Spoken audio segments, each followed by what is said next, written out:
ಅಂದರೆ ಆಡಳಿತದ ವೈಫಲ್ಯ ಇಲ್ಲಿ ಎದ್ದು ಕಾಣ್ತಾ ಇದೆ.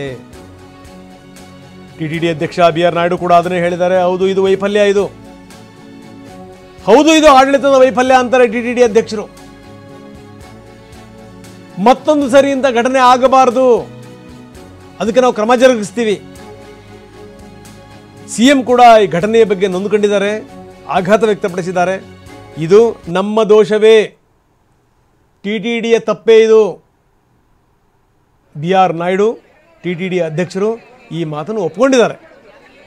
ನಮ್ಮ ವೈಫಲ್ಯದಿಂದಾಗಿ ಈ ರೀತಿ ಘಟನಾವಳಿ ಆಗಿದೆ ಅಂತಾರೆ ನಾಯ್ಡು.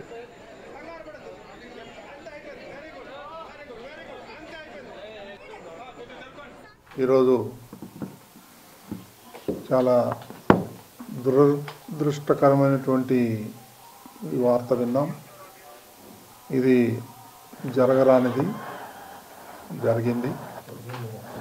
ఇప్పుడే ಮುಖ್ಯಮಂತ್ರಿ ಶ್ರೀ ಚಂದ್ರಬಾಬು ನಾಯ್ಡು garu ಆಗಬಾರದಂತ ಒಂದು ಘಟನೆ ಆಗಿ ಹೋಗಿದೆ, ಇದಕ್ಕೆ ನಮ್ಮ ವೈಫಲ್ಯವೇ ಕಾರಣ ಅಂತ ಟಿಟಿಡಿ ಅಧ್ಯಕ್ಷರು ಹೇಳಿದ್ದಾರೆ.